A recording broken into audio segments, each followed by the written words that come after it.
The Sanctuary is one of the most luxurious sun decks at sea, so it's no surprise that it's one of Princess's most popular and hard to get amenities. The only way to get a reservation is to line up at the beginning of the cruise and hope for the best. But every time I've managed to get in, I can't believe how empty it is and how low the prices are considering the quality of the experience. Princess has a gem on its hands, but I would argue as a loyal guest and a shareholder of its parent company that it's poorly managed. In this episode of The Chill Cruiser, I explore the many ways Princess can better manage the incredible demand for the Sanctuary while improving the experience at the same time. Some of the suggestions are bound to be unpopular, but when there's such a massive imbalance between supply and demand, something's gotta give.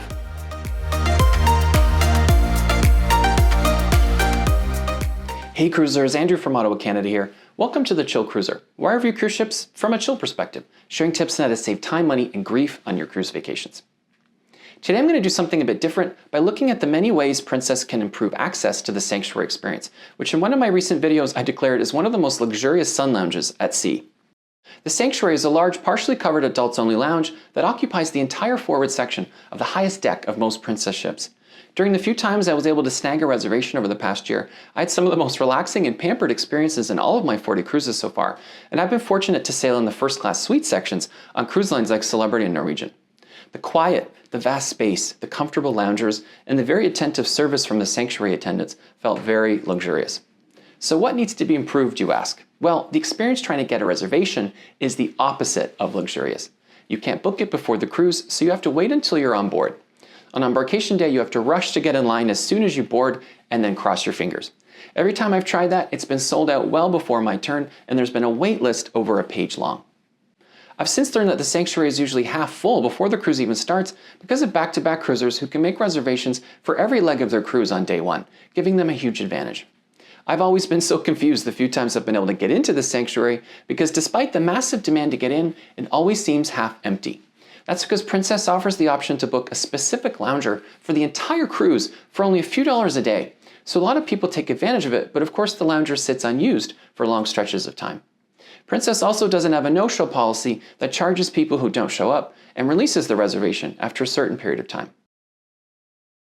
As a guest, it's a frustrating booking experience, and as a shareholder of Carnival Corporation, which owns Princess, I always think what a missed opportunity for better management and much-needed revenue. Hit subscribe and watch out for a future video where I'll explore the benefits of cruise line share ownership, including onboard credits of up to $250 on every cruise. Similar experiences on land and other cruise lines can be several times more expensive and would not only charge you for not showing up for your reserved space, but they would quickly release it to someone else. Spaces like the spa cabanas, which I've never seen used on several cruises, would also be repurposed to regular cabanas to maximize usage and better meet demand.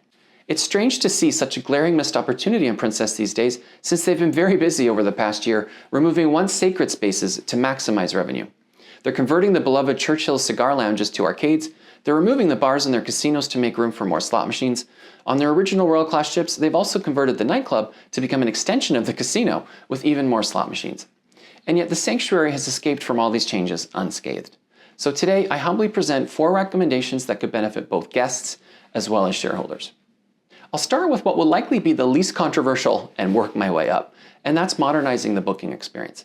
Today, the Sanctuary attendants use pen and paper to make reservations and assign spaces, which is shocking considering a Princess uses technology to enhance pretty much every other aspect of the cruising experience. Before the cruise, you can pre-book restaurants, shore excursions, and spa treatments. On board, you can do pretty much anything with your phone, including seeing where your travel companions are located, booking restaurants and shore excursions, and ordering food and drinks to be delivered wherever you are on the ship. Similar to the Sanctuary, restaurants and the spa have a finite amount of spots and staff at any given time, and yet they've figured out a seamless way for people to book them in advance. There's a finite number of cabins on the ship, and you obviously have to book those in advance too. I see no reason why they couldn't make the Sanctuary just as easy to book. This would bring more certainty to guests so they know whether they can look forward to time in the Sanctuary or not, and would make the reservation process much more equitable, taking the unfair advantage away from guests who are on back-to-back cruises. The second and likely easiest change to make the Sanctuary more accessible is to repurpose the spa cabanas. There are usually 2 cabanas reserved for spa guests to have their massage in the tranquil outdoor atmosphere of the Sanctuary. In theory, this sounds like a great experience, but it's not selling. I've been trying to get into the Sanctuary on my last 4 cruises on 2 different ships and have never seen a spa cabana being used once. They just sit empty, even though there's a wait list over a page long of people who keep getting turned away. I propose they end this silly practice and repurpose them to cabanas that everyone can book. On Enchanted Princess, for instance, that would increase the inventory of cabanas by more than 25%, from 7 to 9. Now I'm going to get into changes that will likely be contentious, but I would argue are necessary. Today, if you don't show up for your reservation, you're not charged. So of course, people like back-to-back cruisers who get first dibs on reservations for every leg of their cruise will book as many spots as possible, knowing that they'll only pay for when they show up. Princess also doesn't seem to have a fleet-wide policy on how to handle no-shows.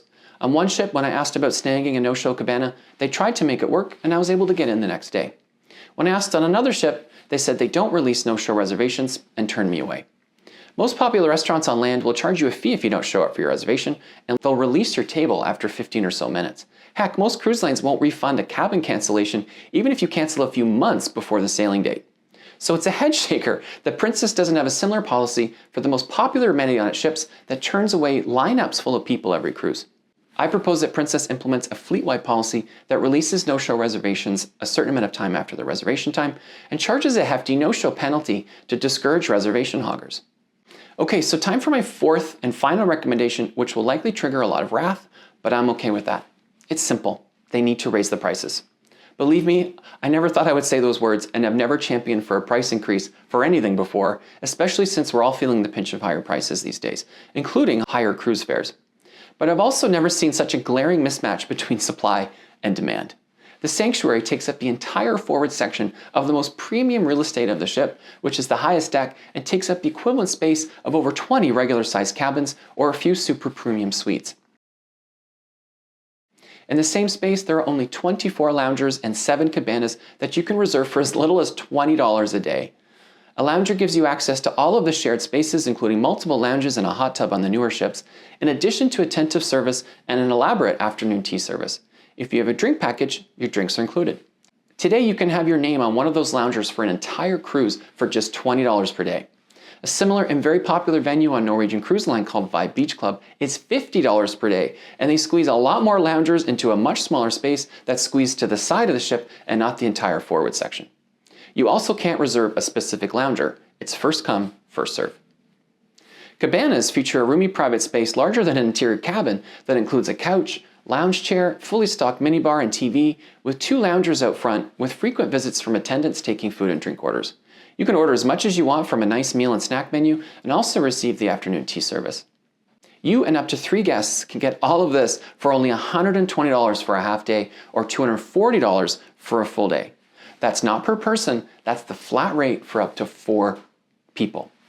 You can pay upwards of $1,000 for a similar experience on land. On Royal Caribbean's newest ship, just to get a daybed in their adults-only hideaway pool area costs up to $400. Although it includes a bottle of champagne, there's no food, shade, or service from attendants. But you can book it in advance of the cruise. Go figure. Yes, higher prices mean less people will be interested or able to afford it, but it also means less people will be disappointed when they try to book. When I was on Enchanted in February, the sanctuary was sold out for the entire 10 days within minutes of the embarkation process starting. There was a long lineup of people that stretched down a quarter of the deck, and all of them were turned away.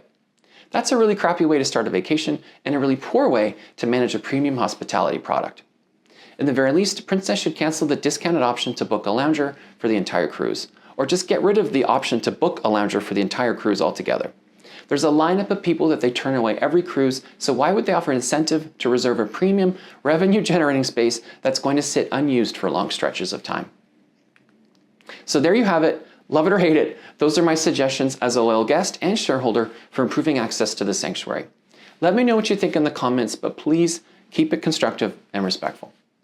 Watch for my next video where I'll finally review my 2 cruises on Enchanted Princess. In future videos, I'll also review the premium dining experiences available on Enchanted, including 360 and the Camus Winemaker's Dinner. For a full tour of the sanctuary, you can find my review here. Thank you for watching and happy cruising.